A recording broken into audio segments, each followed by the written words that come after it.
नमो नारायण। श्री गुरु चरण स्पर्श अनुभूति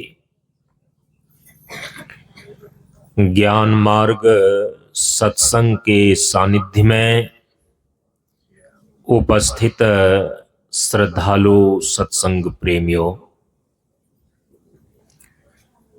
ज्ञान बढ़े गुणवान के संगत, ध्यान बढ़े तपस्वी संग किन्हां, बुद्धि विवेक विचार बढ़े, संत सन्यासी सुसज्जन तिन्हां। इसलिए ज्ञानी वेद है ज्ञान से, व्याधा वेद है तीर, सद्गुरु वेद है शब्द से, भींगे सकल शरीर। प्रेमियों, हम सभी लोग परम पूज्य गुरुदेव बाबा शांतानंद जी महाराज के द्वारा स्थापित ज्ञान मार्ग सत्संग मंच की श्रृंखलाओं में कटिहार जिला अंतर्गत पोठिया मंच क्षेत्र में स्थित प्रशांत योगाश्रम मलहरिया मंच पर 2 और 3 अप्रैल 2026 ईस्वी को आयोजित 2 दिवसीय ज्ञान मार्ग सत्संग कार्यक्रम के आज दूसरे दिन के प्रातःकालीन सत्संग सत्र में हम सभी लोग उपस्थित हैं। इस बार हम सभी लोग यहाँ के इस सत्संग सत्र में जीवन जीने के साधना सूत्रों पर विचार कर रहे हैं। एक सही स्वस्थ और संपूर्ण जीवन जीने के लिए और जीवन की पूर्णता को प्राप्त करने के लिए परम पूज्य गुरुदेव ने अपने जीवन विज्ञान के अंतर्गत जो जीवन जीने के साधना सूत्र बतलाए हैं, हम सभी लोग उसी को समझने का प्रयास कर रहे हैं। आप सभी लोगों ने श्रवण किया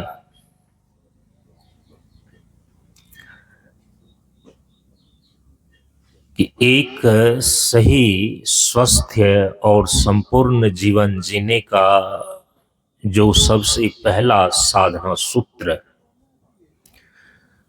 परम पूज्य गुरुदेव निर्देशित करते हैं, वह पहला सूत्र है जीवन में जड़ और चेतन का अनुशासन। ज्ञान हुआ जब शांत हुआ, 2 पांवों का पद्मासन, त्याग विवेक अभेद हुआ, जड़ चेतन का अनुशासन। शांति वंदना के अंतिम इस पंक्ति के द्वारा परम पूज्य गुरुदेव ने साधना का यह पहला सूत्र निर्देशित किया है, जड़ चेतन का अनुशासन। और आप सभी लोग इसका अभिप्राय सत्संग के प्रथम दिन के सत्र में सुन चुके हैं कि जीवन में जड़ चेतन के अनुशासन का अभिप्राय है कि जीवन आपका जिन दो मौलिक अनादि तत्व से निर्मित है, जड़ प्रकृति और चेतन ब्रह्म,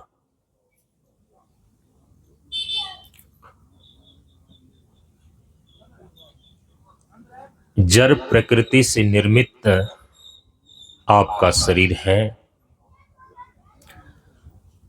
और इसी शरीर के भीतर ब्रह्म की सत्ता चेतन आत्मा के रूप में प्रतिष्ठित है। इस प्रकार से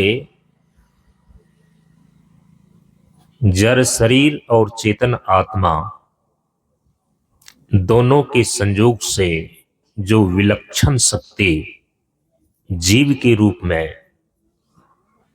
उत्पन्न होती है, इसी जीव की निरंतर गतिशीलता का नाम जीवन है। तो जीवन में मुख्य रूप से दो तत्वों की भूमिका हो गई। जीवन का अस्तित्व जड़ और चेतन दोनों से है। जड़ चेतन के अनुशासन का अर्थ है कि जीवन के अस्तित्व का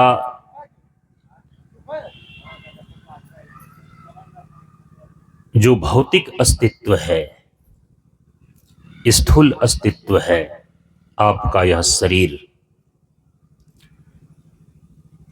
इसकी सुरक्षा के लिए जड़ पदार्थ के रूप में रोटी कपड़ा मकान की व्यवस्था करना।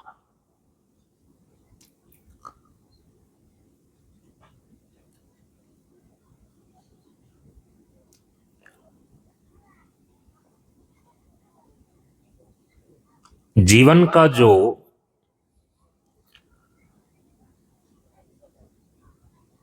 जीवन के अस्तित्व का मूल आधार चेतन आत्मा है। इस चेतन आत्मा के अनुभव और अनुभूति के लिए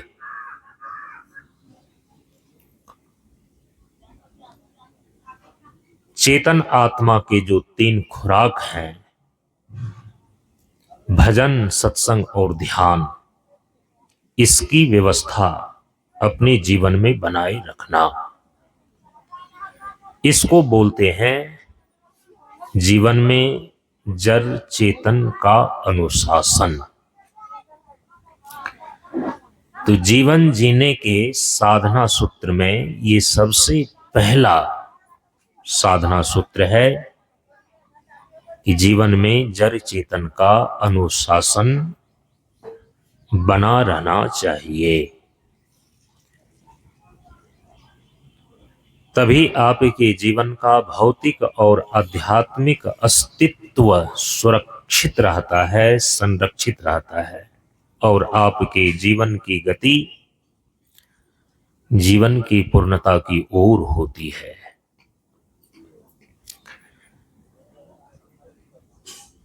जीवन जीने के साधना सूत्रों में जो दूसरा सूत्र है,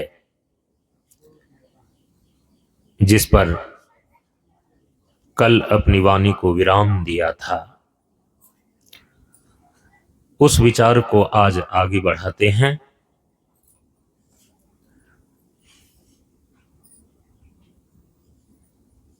आपने श्रवण किया इस संदर्भ में कि जीवन का जो परम पुरुषार्थ मोक्ष है,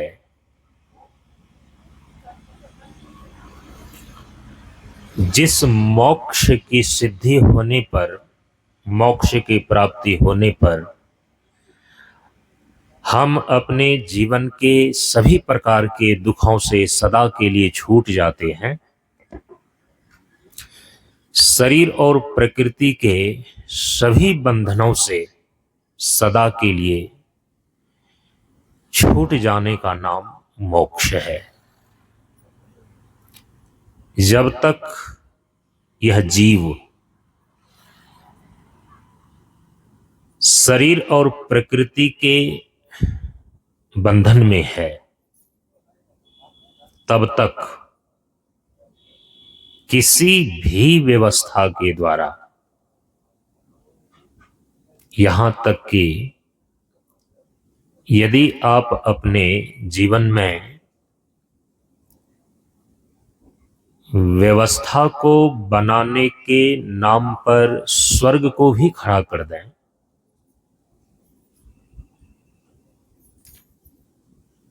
व्यवस्था के नाम पर अनुकूल और शोभनतम परिस्थिति का नाम स्वर्ग है। इस स्वर्ग की व्यवस्था से भी जीवन से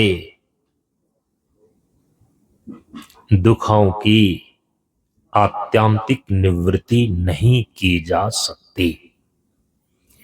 ये हमारे सभी महापुरुषों का अंतिम निर्णय है। आप सभी दुखों से छूटना चाहते हैं तो आपको शरीर और प्रकृति के बंधनों से छूटना होगा। हम शरीर और त्रिगुणात्मक प्रकृति के बंधन से भी बंधे हुए रहें,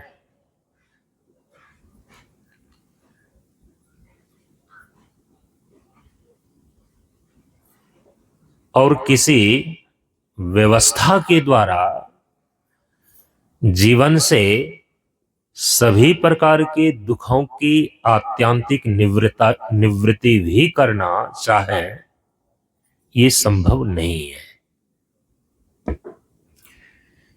जो शरीर और प्रकृति के बंधनों से छूटेगा वही जीवन के सभी प्रकार के दुखों से छूटेगा।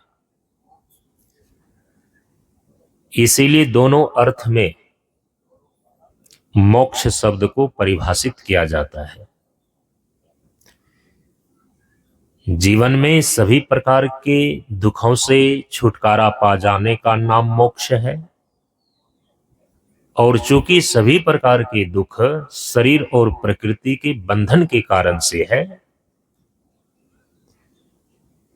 तो सभी प्रकार के बंधनों से छुटकारा पा जाने का नाम भी मोक्ष है।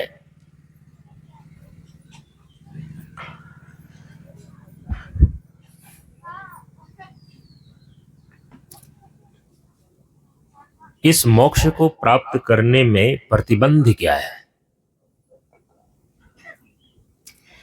इस जीव का अपने पूर्ण स्वरूप में अवस्थिति लाभ प्राप्त करने में प्रतिबंध क्या है? कौन रोक रहा है इसको?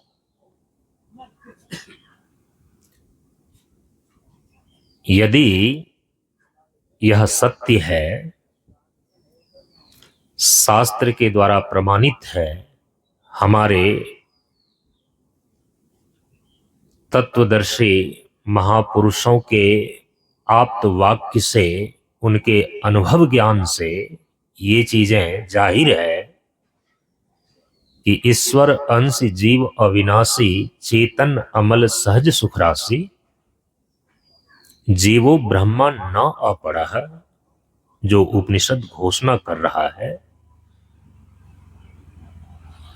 तो फिर इस जीव का ब्रह्म भाव प्राप्त करने में, इस जीव का अपने पूर्ण स्वरूप ईश्वर दर्शन करने में, इस जीव का अपने निज सहज स्वरूप में अवस्थित होने में प्रतिबंध क्या है, कल ये बातें आपके ध्यान में दिया गया। 3 प्रतिबंध हैं और कल आपने सुना कि जीव का अपना निज सहज स्वरूप कहीं आने जाने वाला चीज नहीं है। आवे जावे सो माया। संत कबीर साहब ने कहा कि साधो, जो आवे जावे सो माया। जीव का जो निज सहज स्वरूप है वह तो ईश्वर ही है, वह तो परमात्मा ही है, परमार्थ तत्व ही है,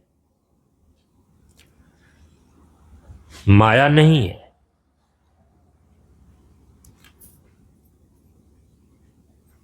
आवागमन जिसमें होता है, आने जाने वाली जो चीजें होती है, वो प्रकृति के क्षेत्र के अंदर आती है, क्योंकि प्रकृति परिवर्तनशील है। लेकिन इस संपूर्ण प्रकृति और प्राकृतिक प्रपंच का जो अधिष्ठान चेतन ब्रह्म है, इस जीव का पारमार्थिक स्वरूप चेतन ब्रह्म, वो तो नित्य कूटस्थ है। उसमें आवागमन कहां है? वो तो अगम प्रभु स्वज्ञान जी का जीवन होवे ज्ञान के रूप में सबके अंदर प्रतिष्ठित है। तो ईश्वर कहीं गया हुआ नहीं है, इसीलिए कहीं से उसे लाना नहीं है। इस जीव का निज सहज स्वरूप आने जाने वाली चीज नहीं है, इसका अपना ही आपा है। तो फिर समस्या कहां है? क्यों नहीं ये जीव अपने सहज स्वरूप में अवस्थित रह पाता है, हो पाता है? क्यों नहीं यह जीव अपने पूर्ण स्वरूप ईश्वर का दर्शन कर पाता है? क्यों नहीं यह जीव अपने परमात्म स्वरूप अवस्थिति का लाभ प्राप्त कर पाता है? प्रतिबंध क्या है? कहा कि 3 प्रतिबंध है। शास्त्र के अनुसार से चित्त के 3 दोष, मल, विक्षेप और आवरण है। और भगवान श्री कृष्ण ने भागवत जी में उद्धव को उपदेश करते हुए चित्त के इसी त्रिविध दोष रूप प्रतिबंध को हटाने का उपाय बतलाया। योगस्त्रियो मया प्रोक्ता निर्णाम श्रेयो विदित सया कर्मम ज्ञानम भक्तिश्च न अन उपायो अस्ति कुत्रचित। भगवान कहते हैं कि जीवन का कल्याण चाहने वाले मनुष्यों के लिए, हे उद्धव, मैंने योग के 3 महामार्ग बतलाए हैं, कर्मम ज्ञानम भक्तिश्च। योग के ये 3 महामार्ग हैं। योग शब्द को तीनों मार्ग के साथ जोड़ लेना चाहिए। कर्मम ज्ञानम भक्तिश्च, इस तीनों के साथ, कर्म के साथ जब आप योग को जोड़ देते हैं वो बन जाता है कर्मयोग। भक्ति के साथ जब आप योग शब्द को जोड़ देते हैं तो बनता है भक्ति योग। और ज्ञान के साथ जब योग शब्द को जोड़ देते हैं तो वो बन जाता है ज्ञान योग। इसी को बोलते हैं योग के 3 महामार्ग। यही 3 उपाय, ये 3 सनातन उपाय भगवान के द्वारा निश्चित किए गए हैं, जिसके द्वारा यह जीव 3 प्रकार के प्रतिबंध को हटा करके अपने निज सहज स्वरूप अवस्थिति का लाभ प्राप्त कर लेता है, अपने पूर्ण स्वरूप ईश्वर दर्शन का लाभ कर लेता है। शास्त्र में इस प्रकार से तीनों प्रतिबंध को, चित्त के त्रिविध दोष को हटाने के ये तीन उपाय बतलाए गए हैं, कर्मयोग, भक्ति योग और ज्ञान योग। कर्म योग के द्वारा चित्त का मल दोष रूप प्रतिबंध हटता है।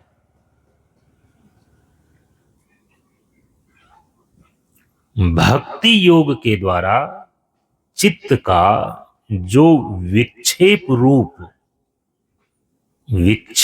दोष रूप प्रतिबंध है, इसकी निवृत्ति होती है। और ज्ञान योग के द्वारा चित्त का जो आवरण दोष रूप प्रतिबंध है, ये हट जाता है। तो शास्त्रीय विधा से त्रिविध प्रतिबंध को हटाने के ये त्रिविध उपाय बतलाए गए हैं। कल हम सभी लोग विचार कर रहे थे और अभी हम सभी लोगों ने विचारणीय विषय रखा है कि परम पूज्य गुरुदेव ने प्रतिबंध का स्वरूप क्या बतलाया है और इस प्रतिबंध को हटाने के लिए कौन से साधना के सूत्र निर्देशित किए हैं। जो लोग कल सत्संग में उपस्थित रहे उन्होंने सुना। त्रिगुणात्मक प्रकृति से निर्मित जो आपका यह तीन शरीर है, स्थूल शरीर, सूक्ष्म शरीर और कारण शरीर, इसी तीनों शरीर को सामान्य भाषा में देह, दिमाग और दिल बोलते हैं। आज जीवन समस्या के रूप में जो जीवन की मूल समस्याएं आपको घेरे हुई है और इस जीव को अपने स्वरूप की ओर गमन नहीं होने देता, अपने ही पूर्ण स्वरूप ईश्वर की ओर रमन नहीं होने देता, एक प्रतिबंध खड़ा कर देता है। और वो तीनों प्रतिबंध तीनों शरीर को लेकर के होता है। तीनों शरीर से संबंधित जो समस्याएं हैं वही प्रतिबंध के रूप में है। परम पूज्य गुरुदेव कहते हैं कि स्थूल शरीर देह में जो रोग है,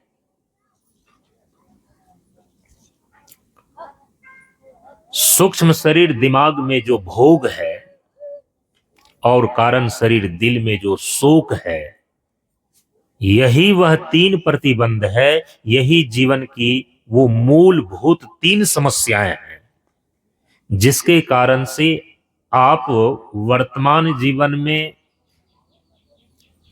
दुखी हैं। जीवन में ये दुख का कारण है और फिर यही तीन चीजें इस जीव को अपने स्वरूप अवस्थिति का लाभ लेने से रोके रखता है, प्रतिबंध बन जाता है। तो ये प्रतिबंध हटेगा कैसे? अर्थात देह से रोग की निवृत्ति, दिमाग से भोग की निवृत्ति और दिल से शोक की निवृत्ति का साधना सूत्र क्या है? कल इसकी पूरी पृष्ठभूमि तैयार कर दी गई है। उतनी बातें आपके ध्यान में हो तो मैं अपने विचार को अब आगे ले चलूं।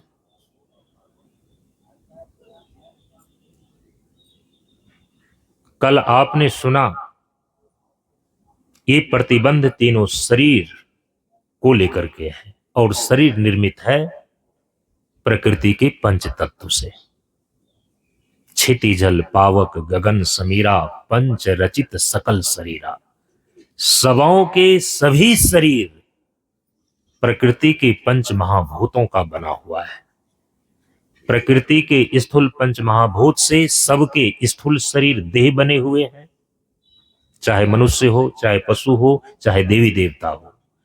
प्रकृति के स्थूल पंच महाभूतों से सबका स्थूल शरीर निर्मित है, बना हुआ है। प्रकृति के सूक्ष्म पंच महाभूतों से सबका सूक्ष्म शरीर, मन बुद्धि चित्त अहंकार, एक शब्द में दिमाग, निर्मित है। चाहे मनुष्य हो, चाहे पशु हो, चाहे देवी देवता हो, सबके सूक्ष्म शरीर, मन बुद्धि इत्यादि, जिसको बोलचाल की भाषा में दिमाग कहते हैं, ये प्रकृति के सूक्ष्म पंच महाभूतों का बना हुआ है।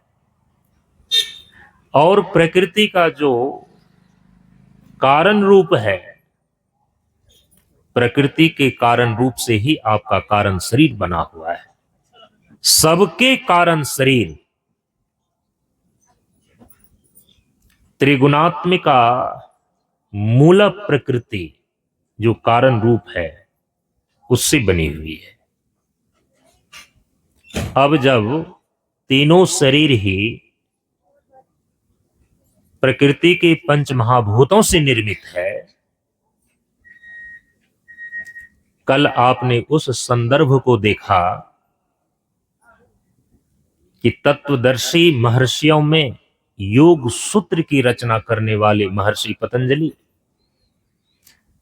और कई विद्वान आचार्यों का मानना है कि यही महर्षि पतंजलि ही चरक ऋषि के रूप में भी जाने जाते हैं, जिन्होंने स्वास्थ्य शास्त्र चरक संहिता की रचना की। तो चरक सूत्रों के अनुसार से और योग सूत्र के अनुसार से ये चीजें स्पष्ट होती हैं और सिद्ध होती हैं कि आपके देह में जो रोग के कीटाणु हैं, आपके दिमाग में जो भोग के कीटाणु हैं और आपके दिल में जो शोक के कीटाणु हैं, ये बनते कैसे हैं, किस स्थिति में ये तीनों प्रकार की समस्याएं खड़ी होती हैं। कहा कि जिन प्रकृति के 5 तत्वों से सभी का यह तीनों शरीर निर्मित है,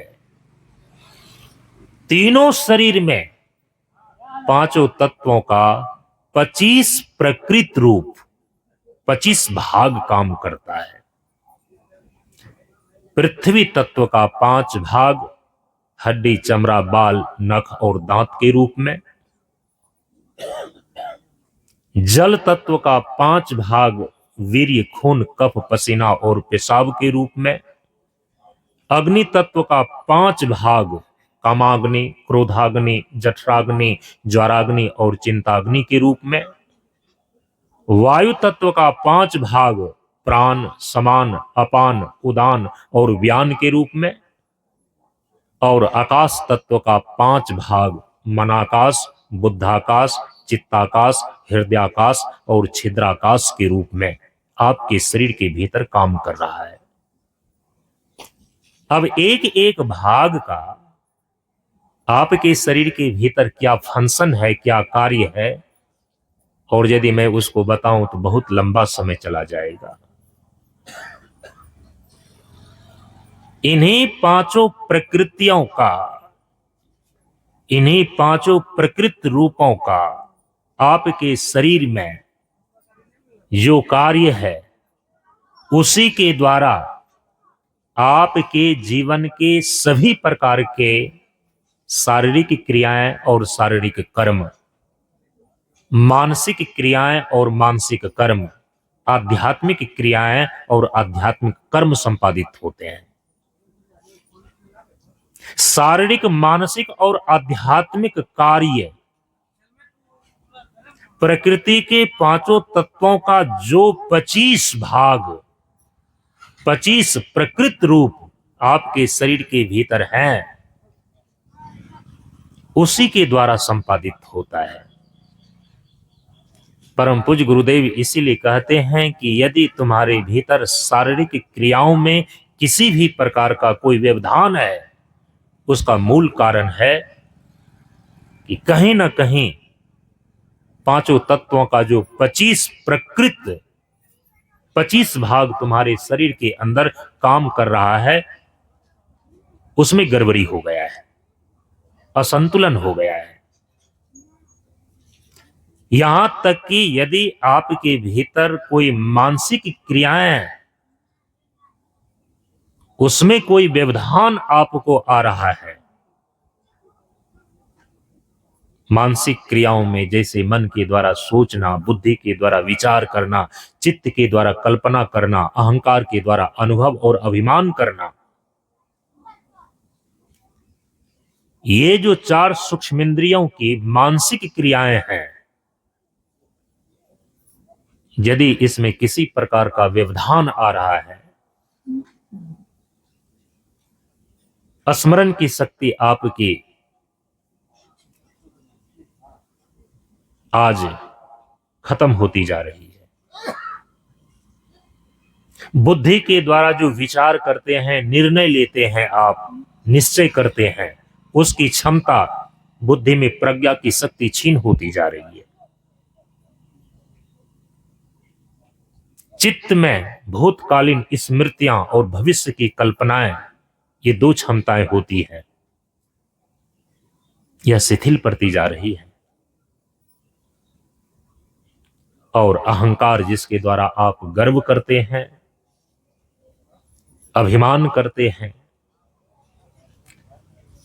और वह गर्व और अभिमान यदि स्वाभिमान के रूप में न होकर केवल तामसिक अहंकार के रूप में उसकी अभिव्यक्ति होती है, तो वह तामसिक अभिमान आपके सत्यानाश करने के लिए काफी है। परम पूज्य गुरुदेव कहते हैं कि चाहे शारीरिक क्रियाओं में व्यवधान हो, मानसिक क्रियाओं में व्यवधान हो, चाहे आध्यात्मिक क्रियाओं में व्यवधान हो, आत्मा के अनुभव और अनुभूति की सारी प्रक्रियाएं आध्यात्मिक प्रक्रियाएं कहलाती हैं।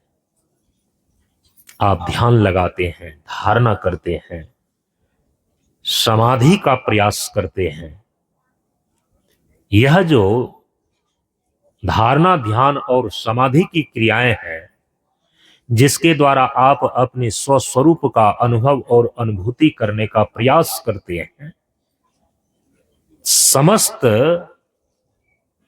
आध्यात्मिक अनुभूतियों और उपलब्धियों को ही हम आध्यात्मिक प्रक्रिया बोलते हैं।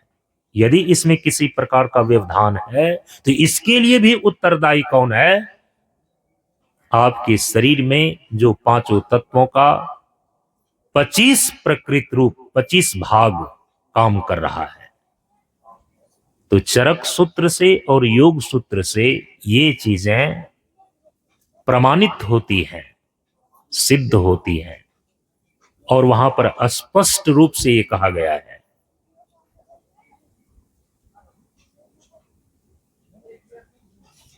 कि पांचों तत्वों का जो 25 भाग आपके शरीर में काम कर रहा है, जो पांचों तत्वों का 25 प्रकृत रूप आपके शरीर के भीतर है, जब यह विकृत होता है, यह दूषित होता है, और जब यह क्षुब्ध होता है, इसी के कारण से देह में रोग, दिमाग में भोग और दिल में शोक होते हैं। तो तीनों प्रकार के प्रतिबंध का मूल कारण क्या है? तीनों शरीर जिस 5 तत्व से निर्मित है, उन पांचों तत्वों के 25 प्रकृत रूप का विकृत होना, दूषित होना और क्षुब्ध होना।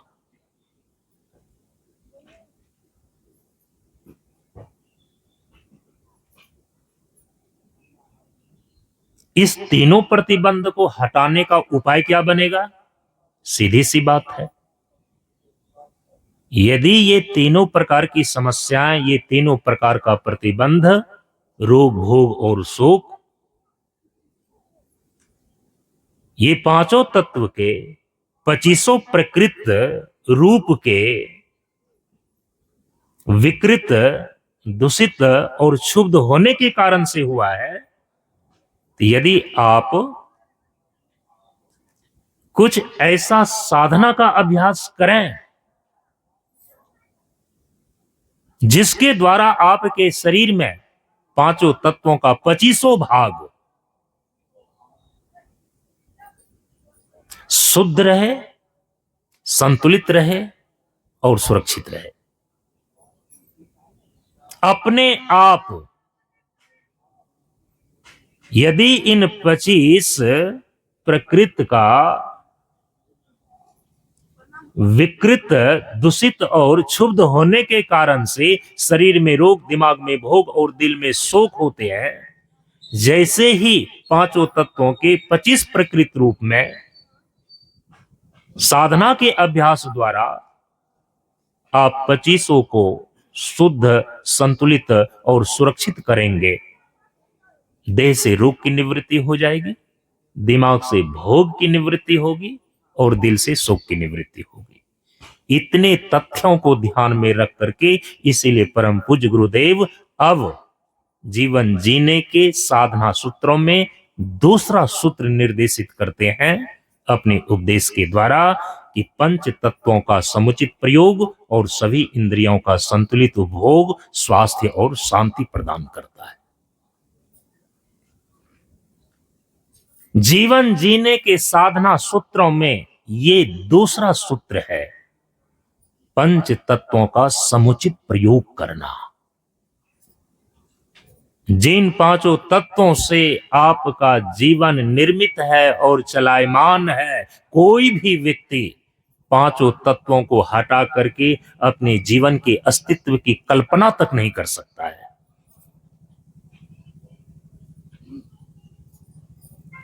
परमात्मा की प्राप्ति तक में जो बाधक बनता है, प्रतिबंध बनता है, वो भी आप अभी देख रहे हैं। इसी पांचों तत्वों के 25 प्रकृत रूप में विकृति होने के कारण से, दूषित होने के कारण से और क्षुब्ध होने के कारण से, इसीलिए परम पूज्य गुरुदेव ने साधना के सूत्र में इस चीज को निर्धारित किया कि प्रकृति के पांचों तत्वों का समुचित प्रयोग की साधना करो, स्वस्थ रहोगे। जितना अभी देह में रोग के कीटाणु कुलबुला रहे हैं, ये शांत हो जाएगा। दिमाग में जो भोग के कीटाणु काम, क्रोध, लोभ बनकर के दौड़ रहा है, ये शांत हो जाएगा। दिल में जो शोक के कीटाणु कुलबुला रहे हैं, ये भी शांत हो जाएगा। पांचों तत्वों का समुचित प्रयोग की साधना कैसे करें? गुरुदेव ने उसकी 3 विधि बतलाई है और ये चीजें आपको विस्तार से, मैं इस चीज का अभिमान नहीं करता हूं, लेकिन गर्व तो अवश्य है। इसी मंच से आपको इन विषयों पर जितने विस्तार से सुनने को मिल जाएगा, समझने को मिल जाएगा। मैं ये नहीं कहता हूं कि इसका परिज्ञान अन्य लोगों को नहीं है, वे लोग इनकी चर्चा नहीं करते उतनी जितनी जीवन विज्ञान को लेकर के यहां पर चर्चाएं होती है।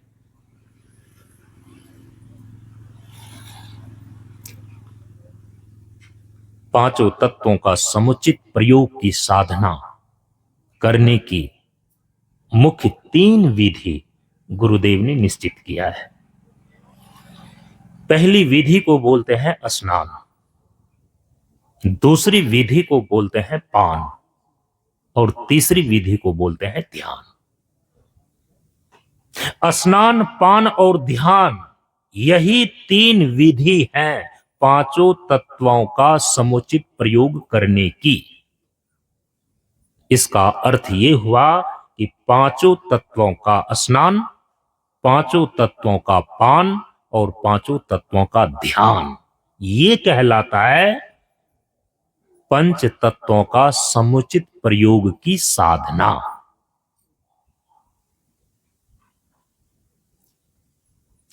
अब यदि एक एक पर हम विचार करें तो बहुत लंबा जाएगा।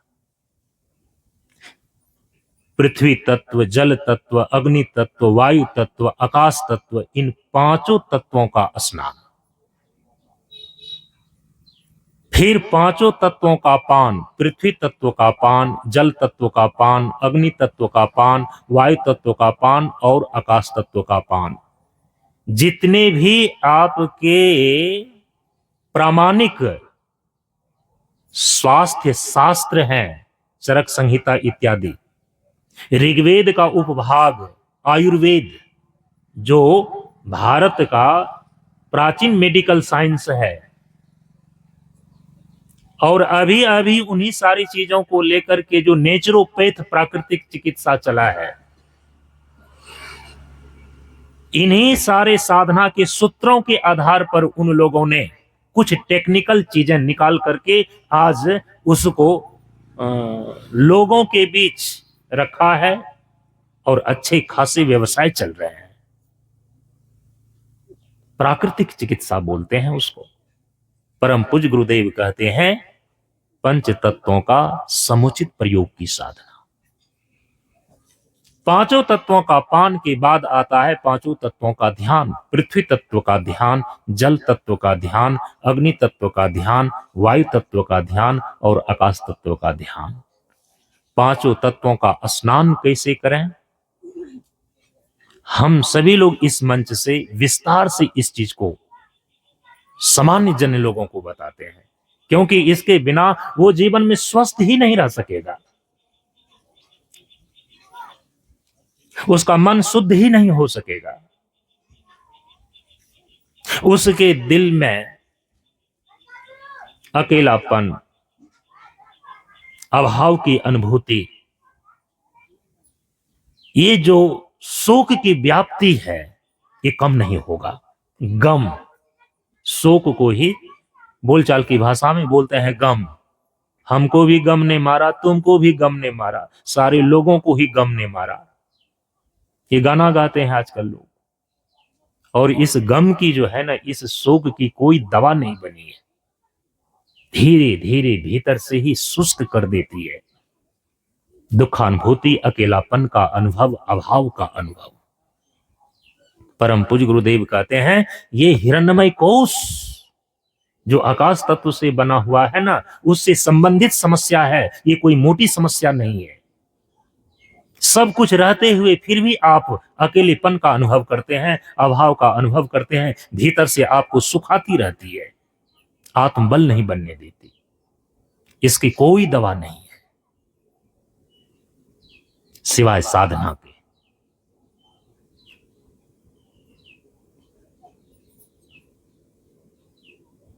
भूल से भी ना उस खुशी से खेलो जिसके पीछे हो गम की कतार है। क्यों? हजारों खुशियां कम है एक गम को भुलाने के लिए, और एक गम काफी है जिंदगी भर रुलाने के लिए। छोटी सी बातें दिल को चोट कर गई, जिंदगी भर उसका दाग नहीं मिटता। यह है शोक। शोक से जब आप संतप्त होते हैं, उस समय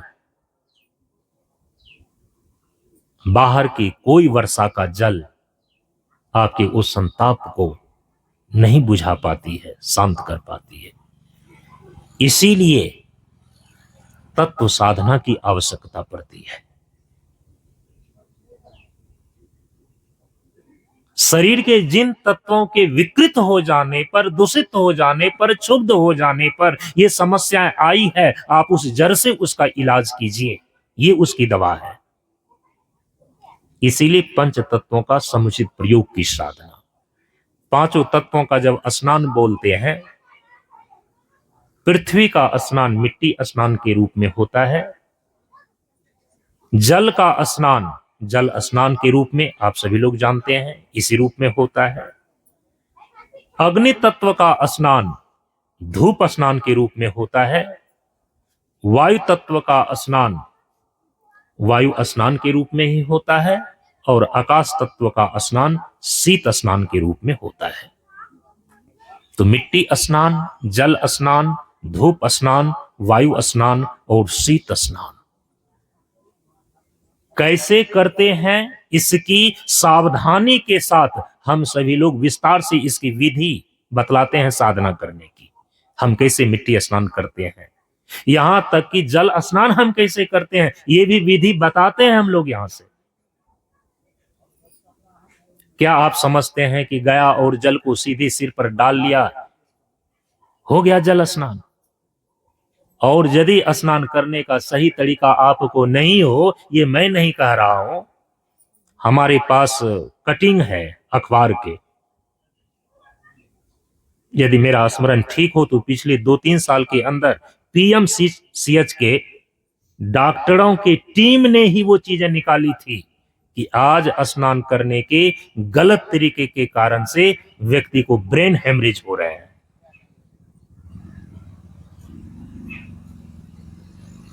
आपको लगता है कि व्यक्ति अचानक सोया था, निकल करके बाथरूम गया और गिर करके वो सदा के लिए दुनिया से चल बसा? अरे ब्रेन हेमरेज हो गया।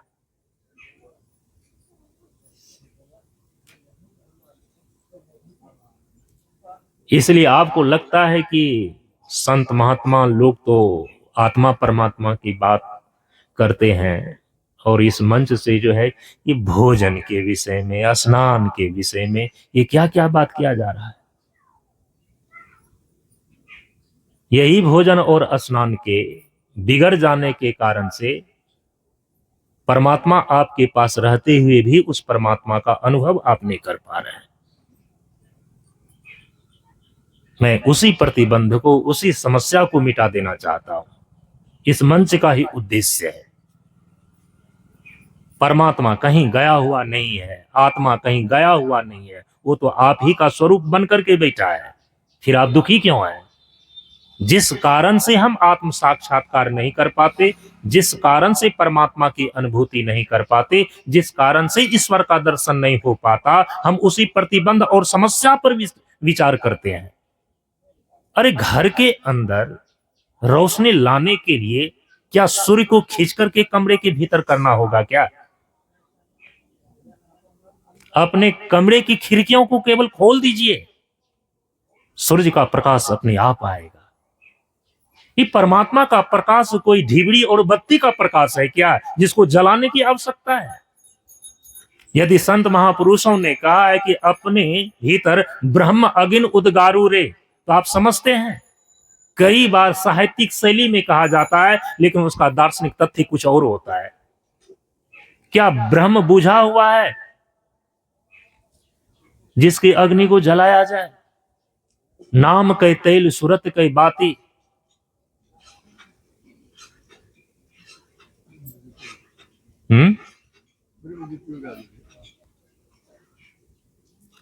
नाम के तेल सुरत के बाती, ब्रह्म अग्नि उद्गारू रे, अपने घट दिया ना बारू रे। और मैं कहता हूं कि आपके अंदर वो दीपक सतत ही जल रहा है, आपकी दृष्टि केवल उस पर नहीं है। पर्दा को हटाइए तो सारा का सारा साधना, सारा का सारा प्रयास, सारा का सारा अभ्यास पर्दा को हटाने के लिए है, किसी चीज को लाने के लिए नहीं है। इसीलिए साहित्यिक भाषा में केवल कहते हैं ज्योति की जागृति, और ज्योति की जागृति का सीधा मतलब होता है कि ज्योति पर पड़ा हुआ जो आवरण है, ज्योति पर पड़ा हुआ जो पर्दा है, केवल वो हट जाए। तीनों प्राकृतिक पर्दों को हटाना है, तीनों प्राकृतिक आवरणों को वहां से हटाना है। आत्मा तो स्वयं ज्योति है, परम प्रकाश रूप दिन राति, नहीं चाहिए कछु घृत दिया बाती। इसीलिए परम पूज्य गुरुदेव आपकी दृष्टि को जहां पर केंद्रित करना चाहते हैं, एग्जैक्ट जो आपकी समस्या है, जिस कारण से वो स्वयं ज्योति स्वयं आपको दिखाई नहीं देती, ईश्वर आपका अपना ही स्वरूप बनकर के बैठा है, लेकिन उसका दर्शन नहीं हो रहा है। आत्मा कहीं गया हुआ नहीं है, वो आत्मा आपका अपना ही आपा है, लेकिन उसमें स्थिति नहीं हो पा रही है। हम उस समस्या को हटा दें, उस पर्दा को हटा दें, उस आवरण को ही हम हटा दें, आप देखेंगे परमात्मा आपके सामने है, ईश्वर आपके सामने है, स्वरूप तो आपका अपना ही आपा है।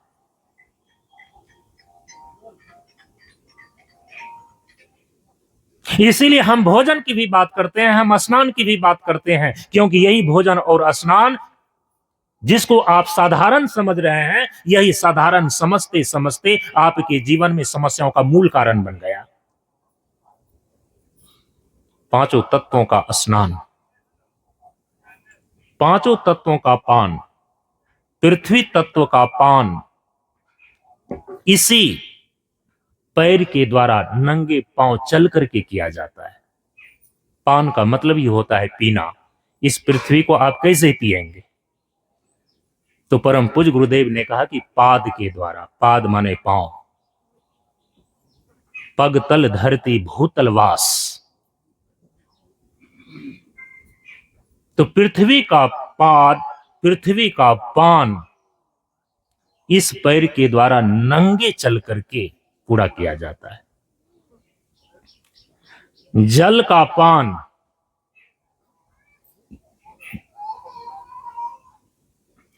जो पानी आप पीते हैं बैठ करके और अपने दांत से चीस चीस करके पानी पीना, और ये होता है जिह्वा के द्वारा, मुख के द्वारा जल का पान किया जाता है, पैर के द्वारा पृथ्वी का पान किया जाता है। जो अग्नि है, अग्नि के रूप में इस ब्रह्मांड की ज्योति, इस ब्रह्मांड का दीपक सूर्य को कहा गया है। दूरतम ज्योति का नाम, दूरतम दीपक का नाम सूर्य है, और निकटतम सूर्य का नाम दीपक है। ये चीजें कहां लिखी हुई है मालूम है? योग वासिष्ठ में। मैंने पुरी के जगत गुरु शंकराचार्य जी महाराज से मैंने उनके मुख से सुना। योग वासिष्ठ में महर्षि वशिष्ठ जी भगवान श्री राम को उपदेश करते हुए कहते हैं कि हे राम, जो दूर का दीपक है ना वो सूर्य है, और निकट का जो सूर्य है ना वही दीपक है। तो अग्नि तत्व का प्रतिनिधित्व करने वाला ब्रह्मांड में जो है अधिपति, वह है भगवान सूर्य। उसी से सब में प्रज्वलन की क्षमता आई हुई है। आपका शरीर जो गर्म है, जब तक शरीर में गर्मी है तो लोग मानते हैं कि आप जीवित हैं। आपका ऑपरेशन किया जा सकता है, आपका इलाज किया जा सकता है। यदि शरीर की गर्मी चली गई ना तो डॉक्टर भी हाथ उठा लेंगे कि अब इसमें हाथ ही नहीं लगाया जा सकता। दैट्स ऑल, अब कुछ नहीं किया जा सकता। आपके जीवन का अंतिम चीज शरीर की गर्मी, और वो सूर्य से आया हुआ है। किसी भी चीज में जो गर्मी है, प्रज्वलन की क्षमता है, वो सूर्य से आया हुआ है। सूर्य से उसको दूर कर दीजिए, वह बर्फ का टुकड़ा बन जाएगा। तो सूर्य का पान कैसे करते हैं? इस नेत्र के द्वारा। परम पूज्य गुरुदेव ने कहा कि सूर्य का पान किया जाता है नेत्र इंद्रिय के द्वारा, पृथ्वी का पान किया जाता है पाद इंद्रिय के द्वारा, जल का पान किया जाता है इस जिह्वा इंद्रिय के द्वारा, मुख के द्वारा।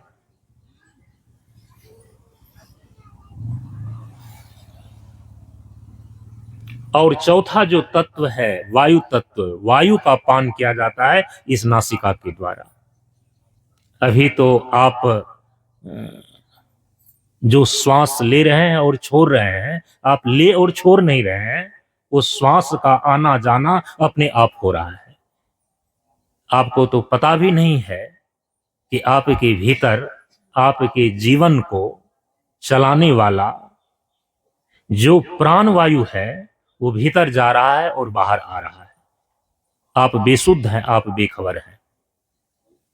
पान के द्वारा पूरी सजगता पूर्वक हम उसी प्राण वायु को अपने भीतर धारण करते हैं। नासिका इंद्रिय के द्वारा वायु का पान किया जाता है। और जो आकाश है, पांचवा तत्व, आकाश का पान, आकाश की तन्मात्रा शब्द है और शब्द का पान इस श्रवण इंद्रिय के द्वारा होता है, कर्ण इंद्रिय के द्वारा। अब कैसे कैसे करते हैं, उसमें क्या सावधानी चाहिए, हम अगले सत्रों में धीरे धीरे कर्मिक रूप से इसको विस्तार से चर्चा में लेंगे। लेकिन अभी इस बार मैं थोड़ी सी उसका पेंसिल वर्क कर दूं, रूपरेखा खींच दूं, क्योंकि प्रत्येक वर्ष यदि यहाँ का पुण्य समष्टि प्रभाव रहा, गुरुदेव का आशीर्वाद और कृपा रहा, आप सभी लोगों का सहयोग रहा, यह 2 दिवसीय सत्संग का कार्यक्रम प्रतिवर्ष तो चलता ही रहेगा, रहना चाहिए। आकाश तत्व की तन्मात्रा जो शब्द है और उस शब्द को ग्रहण करते हैं, उसका पान करते हैं श्रवण इंद्रिय के द्वारा, कर्ण इंद्रिय के द्वारा, कान से सतोगुनी शब्दों का श्रवण करना, यह है पांचों तत्वों का पान। पांचों तत्वों का ध्यान कैसे करते हैं, यहां ध्यान का जो रूप है, पांचों तत्वों का ध्यान करने का जो यहां पर अभिप्राय परम पूज्य गुरुदेव ने बतलाया है, वो धारणा से है। यहां पर इस संदर्भ में पांचों तत्वों का ध्यान माने पांचों तत्वों की धारणा करना। पृथ्वी की धारणा, जल की धारणा, अग्नि की धारणा, वायु की धारणा और आकाश की धारणा की जाती है। तो पृथ्वी में, पृथ्वी की धारणा कैसे करते हैं, देखते हैं। जिस पृथ्वी पर बैठ करके हम अपने दुकान मकान सबको खड़ा किए हुए हैं, सोते जागते चलते फिरते हैं, यदि ये धरती डोलने लगे ना, 5 मिनट के अंदर पूरे विश्व में त्राहिमाम त्राहिमाम की स्थिति आ जाएगी। धरती कहती धैर्य न छोड़ो। इतना धैर्य धारण की हुई है ये धरती, तब इसकी पीठ पर हम अपने अमन चैन की जिंदगी जीते हैं। इसीलिए कहा कि जननी जन्मभूमिश्च स्वर्गादपि गरीयसी। धरती को माता कहा गया है। परम पूज्य गुरुदेव ने इसीलिए उपदेश में निर्देशित किया तीसरे खंड के अंदर कि धरती एक सैया है, और सैया का मतलब क्या होता है, आश्रय, विश्राम करने का जगह। चाहे पशु और मनुष्य, थलचर प्राणी हो, विश्राम कहां पाता है, इसी धरती पर। चाहे पक्षी इत्यादि नभचर प्राणी हो, वह भी विश्राम कहां पर पाता है, इसी धरती पर, पेड़ पौधे पर, घास फूस पर। और जो मछली कछुआ इत्यादि जल में तैरने वाले जलचर जीव हैं, वो जलचर जीव भी विश्राम कहां पर पाता है, इसी धरती पर। इसलिए धरती एक सैया है, विश्राम स्थल है ये। थोड़ी सी धरती डोलने लगे, भूकंप आ जाए, पूरा का पूरा जीवन अस्त व्यस्त हो जाता है। तो धरती जब तक स्थिर है, धरती जब तक अचल है, पृथ्वी का एक नाम शास्त्र में अचला बतलाया गया है। आत्यांतिक अचलता नहीं है इसमें, लेकिन व्यवहारिक अचलता तो है, स्थिर तो है। धरती में 3 गति है। ये धरती घूमती है, अपनी धुरी पर घूमती है, परिधि पर घूमती है, अक्ष पर घूमती है। लेकिन क्या इस धरती की गति का पता आपको चलता है? नहीं चलता है ना। चलते हुए भी इसमें स्थिरता है, इसको बोलते हैं अचलता। व्यवहारिक अचलता है इसमें। आत्यांतिक अचलता तो अचलम अजरम अमरम आत्मा एवच, वह तो केवल परमात्म तत्व ही आत्यांतिक अचलता और स्थिरता के रूप में। लेकिन व्यवहारिक अचलता, व्यवहारिक स्थिरता इस धरती में है। तो हम धरती की अचलता की धारणा करते हैं। परम पूज्य गुरुदेव कहते हैं कि जो इस पृथ्वी की स्थिरता की धारणा करता है अपने भीतर चित्त में, और इसका विस्तार से यदि आपको प्रमाण देखना हो, योग दर्शन के विभूति पाद को देख सकते हैं। महर्षि पतंजलि ने वहां पर लिखा है, यदि काय व्यूह कि संपूर्ण विज्ञान को आप जानना चाहते हैं तो आप किस चीज की धारणा करेंगे, किस चीज की धारणा करने पर, किस चीज का ध्यान करने पर किन चीजों का ज्ञान हो जाता है। विभूति पाद के अंदर महर्षि पतंजलि ने विस्तार से इसका वर्णन किया है, आप वहां पर देख सकते हैं। तो परम पूज्य गुरुदेव ने कहा कि यदि अपने जीवन में दो प्रकार के सामर्थ्य को तुम प्राप्त करना चाहते हो, एक है धैर्य और दूसरी है सहनशीलता, तो पृथ्वी की धारणा करना। सहनशीलता धरती की पहली बेटी थी, सीता जिसका मुंह बोला नाम परा, अरे वो तो चलता फिरता धैर्य ही था, पूजा ने उठकर जिसको राम कहा।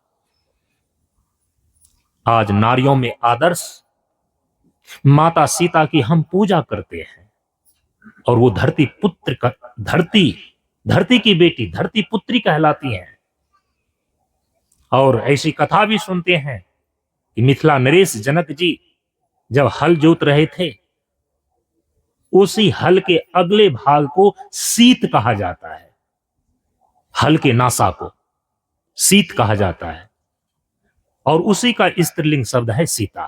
तो हल चलाने से सीता निकल आई थी धरती को फाड़ करके। सीता धरती की पहली बेटी थी, इसीलिए वह इतना सहनशील निकली, क्योंकि धरती सहनशीलता की पराकाष्ठा है। खोद खाद धरती सहे काट कूट बनराय, कठोर वचन संत सहे और से सहा न जाए। खाना पखाना करते हैं आप, धरती सह लेती है। खोद खाद कर देते हैं, धरती सह लेती है। इतनी सहनशीलता है, और बदले में ये अपना सीना चीर करके आपको अनाज देती है, फल देती है। कभी भी इस ओर आपका ध्यान भी जाता है, कभी भी आपके ख्याल में भी आता है कि हमारे ऊपर प्रकृति के इन पांचों तत्वों का कितना बड़ा उपकार है। ये उपकार करना यदि बंद कर देना तो दुनिया का कोई भी व्यक्ति आपका उपकार करके आपके जीवन का भला नहीं कर सकेगा। और लगता है यदि इन सारी चीजों का परिज्ञान ना हो तो कई बार लोगों को लगता है, अरे इस मिट्टी को लोग प्रणाम क्यों कर रहा है। हम धरती को माता मान करके इसलिए प्रणाम करते हैं। जो हमारी जन्म देने वाली माता होती है, वो तो 9 महीने केवल गर्भ में रखती हैं, और हम उनके ऋण से उऋण नहीं हो पाते हैं। कहते हैं मातृ देवो भव, माता भगवान का रूप होती है, प्रणाम करो उनको। 9 महीने गर्भ में पाल पोस करके उन्होंने जन्म दिया, हम जीवन भर उसे उऋण नहीं हो पाते हैं। कौन ऐसी चीज है जो यहां नहीं मिलती। सब कुछ तो मिल जाता है पर मां नहीं मिलती। इतनी कृतज्ञता हम ज्ञापित करते हैं। और ये धरती मां 9 महीने ही नहीं, जन्म से लेकर के मृत्यु तक आपको ढोती है। कैसे उऋण होंगे आप इससे। एक बार भी प्रणाम करते हैं क्या। इसीलिए हमारा शास्त्र कहता है कि जब सुबह सुबह तुम उठते हो तो सबसे पहले पांव रखने के भी पहले बिछावन पर से पांव धरती पर रखने के पहले धरती माता का स्पर्श करके प्रणाम करो। दोनों हाथों से माथा लगा करके टेक करके प्रणाम करो। इतना भी कृतज्ञता ज्ञापित नहीं कर सकते हैं। सहनशील है ये धरती माता। इसी से जुड़ी हुई, इसी से उत्पन्न हुई सीता नारियों का आदर्श बन गई सहनशीलता के कारण। 2 क्षमताएं हैं, धैर्य और सहनशीलता, जो पृथ्वी की अचलता का, पृथ्वी की दृढ़ता का, पृथ्वी की स्थिरता का धारणा करता है। ये 2 क्षमताएं, चाहे स्त्री हो, पुरुष हो, साधक हो, साधिका हो, उसके अंदर आ जाता है। जल की शीतलता की धारणा करते हैं हम। और जो जल की शीतलता की धारणा करता है ना, उसका दिमाग हमेशा शांत रहता है। जैसे पानी चंचल है वैसे मन भी चंचल है, जैसे पानी बहता है वैसे मन भी बहता है। इसीलिए कवियों ने मन की तुलना पानी से किया है, हवा से किया है। जल की शीतलता, वातावरण की आर्द्रता और स्वभाव की कोमलता ही जीवनी शक्ति है। तो हम जल की शीतलता की धारणा करते हैं। जो अग्नि तत्व है, अग्नि तत्व की उष्णता की धारणा की जाती है। जो अग्नि तत्व के उष्णता की धारणा करता है, उसके शरीर की गर्मी कभी भी खत्म नहीं होती, ठंडा नहीं पड़ता, पैरालिसिस नहीं मारेगा उसको।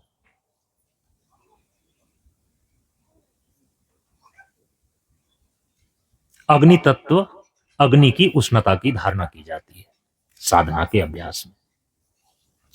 और जो वायु है ना, हम वायु की गतिशीलता की धारणा करते हैं। आपके शरीर में वायु तत्व के 5 भाग हैं, प्राण, अपान, समान, उदान और व्यान।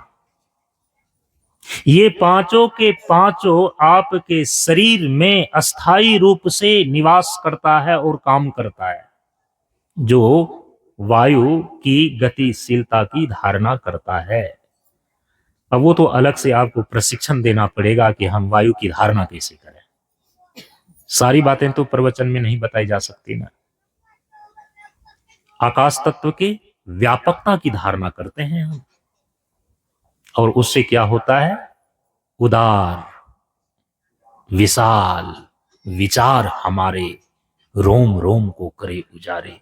जैसे ये आकाश व्यापक है, विस्तृत है, वैसे ही आपका हृदय विस्तृत होने लगता है। आपके हृदय में उदारता और विशालता आने लगती है। परम पूज्य गुरुदेव कहते हैं कि आकाश तत्व का बना हुआ तुम्हारे शरीर के भीतर जो हिरण्मय कोश है, और शास्त्र में बताया आनंदमय कोश, ये हिरण्मय कोश एक छतरी के समान काम करता है।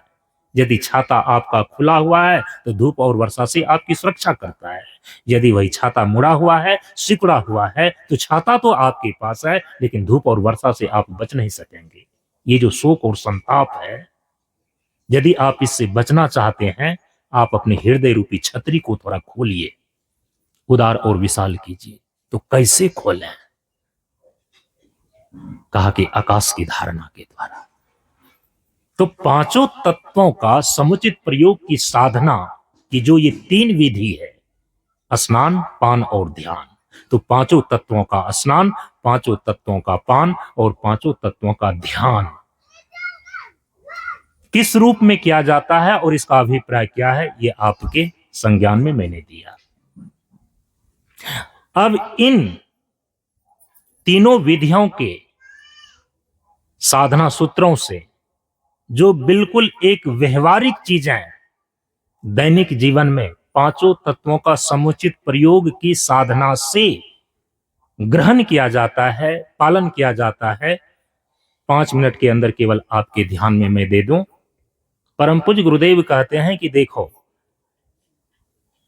एक सामान्य व्यक्ति जिनको अपने देह के रोग को ठीक करना है, दिमाग के भोग को ठीक करना है, दिल के शोक को ठीक करना है, अब जो साधक है या उतना सजग है व्यक्ति, पंच तत्वों का समुचित प्रयोग करने की जो विस्तार से ये 3 विधि, पांचों तत्वों का स्नान, पांचों तत्वों का पान, पांचों तत्वों का ध्यान धारणा बतलाया गया है, वो करके पूर्ण लाभ लेगा।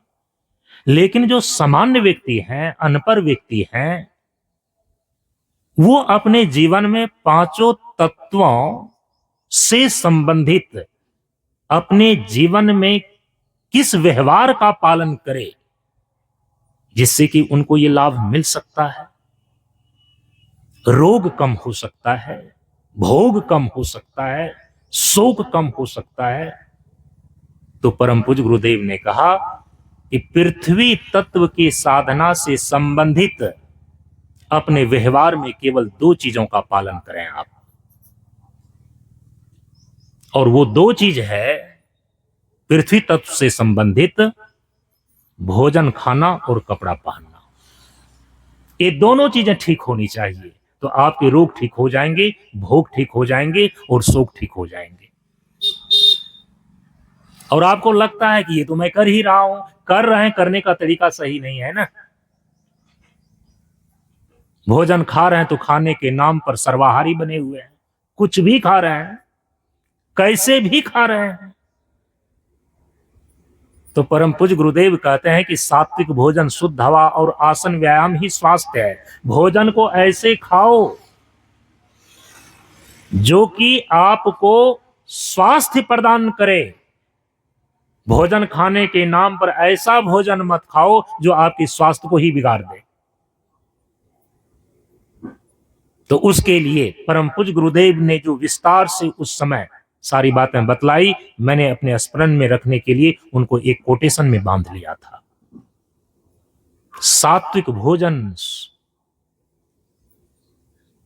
शुद्ध आहार, निश्चित समय पर निश्चित बार, यह है भोजन खाने का तरीका। भोजन खाना और कपड़ा पहनना। भोजन खाएं तो क्या खाएं और कैसे खाएं? सात्विक भोजन खाएं।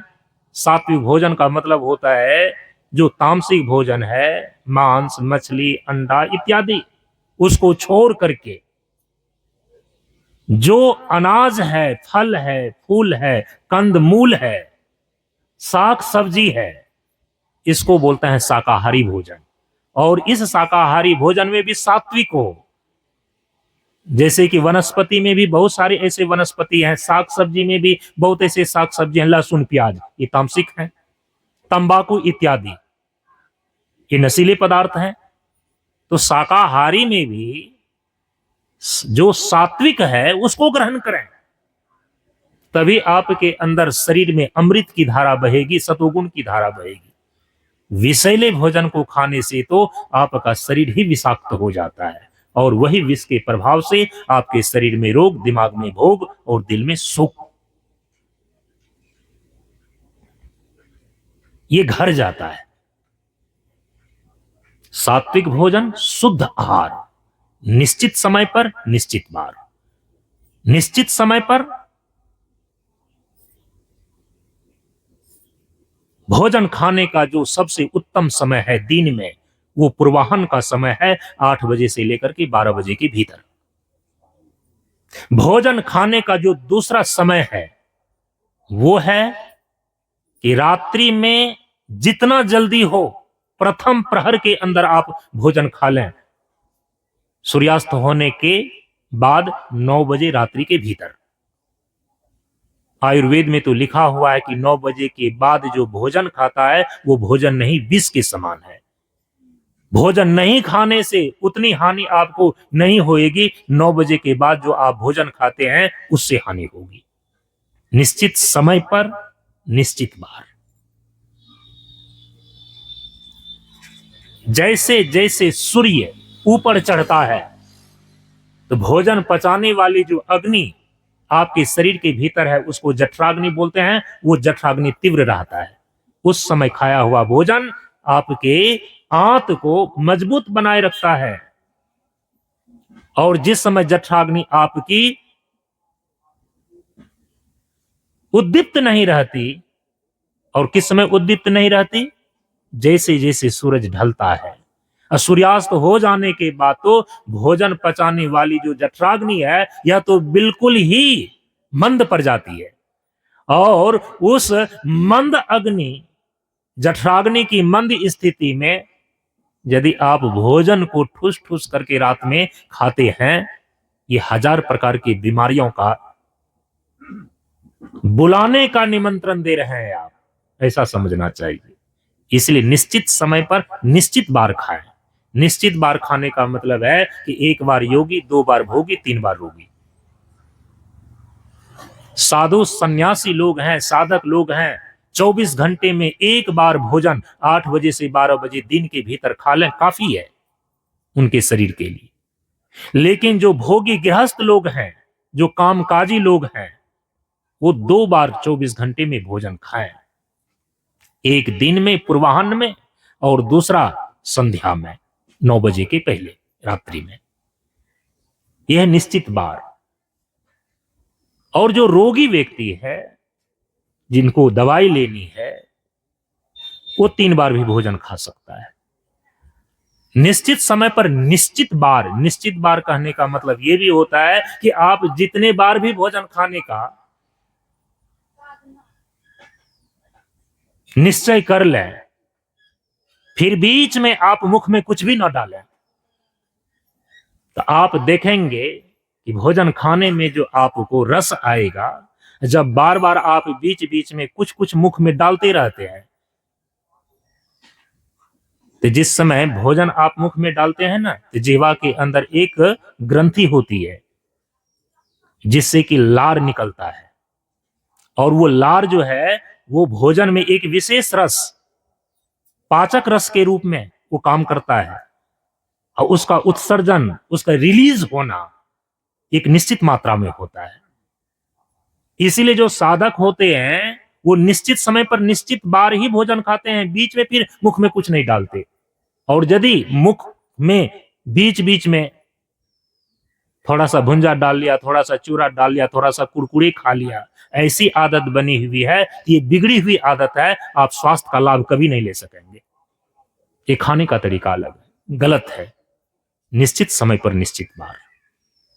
जैसे ही आप कुछ डाल देते हैं बीच में मुख में, लार ग्रंथि आपकी उत्सर्जित होती है, उसकी निश्चित मात्रा होती है, वही आपको संतुष्टि देती है, भोजन को पचाने में सहायक होती है। अब उसका तो मात्रा निश्चित है, आपने बीच में 2-1 फक्का मार करके, भुंजा खा करके पूरा भोजन आपने खाया नहीं, और उसी समय रिलीज कर गया वो पाचक रस।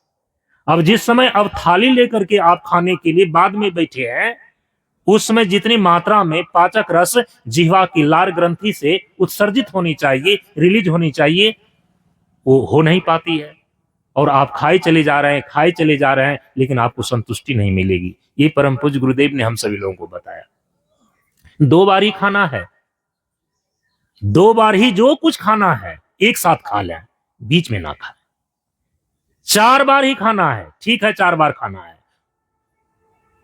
उसी समय जो खाना है खा लें, फिर बीच में कुछ ना खाएं।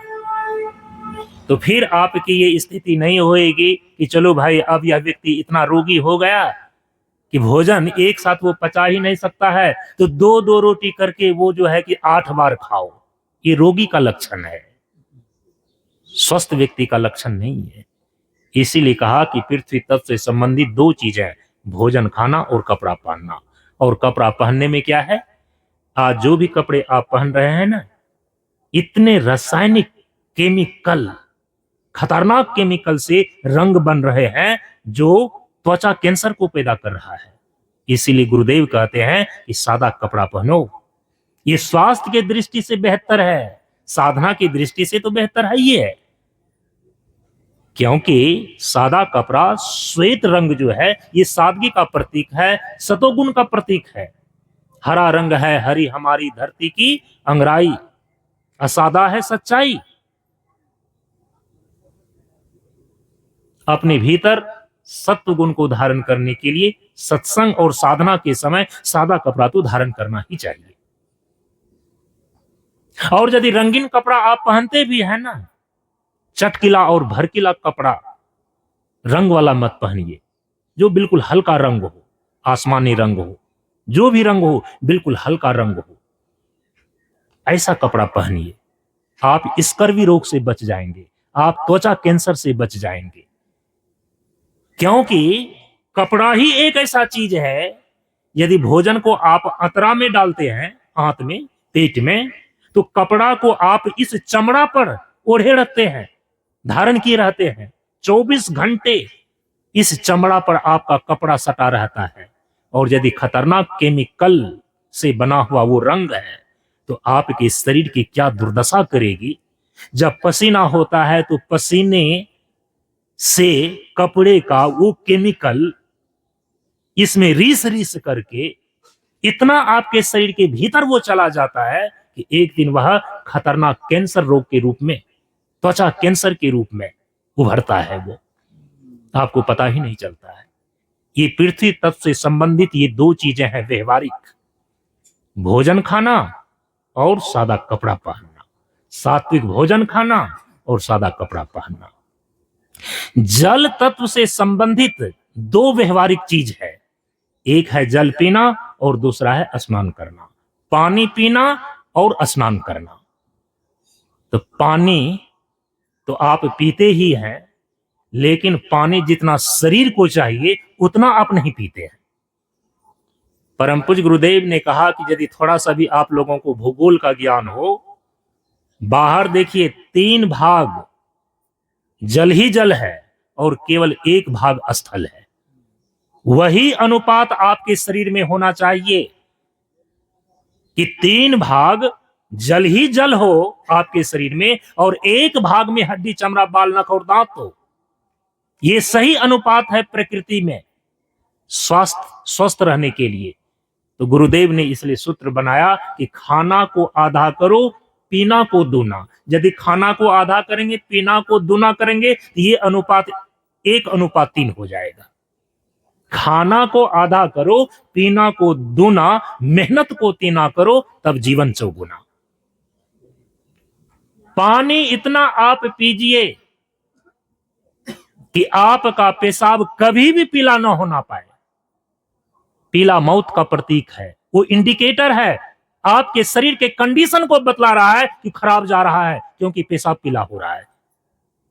इसीलिए जब आप बीमारी से ग्रसित होते हैं, पता नहीं चल पाता है रोग का, तो डॉक्टर सबसे पहले पेशाब जांच कराता है, खून जांच कराता है।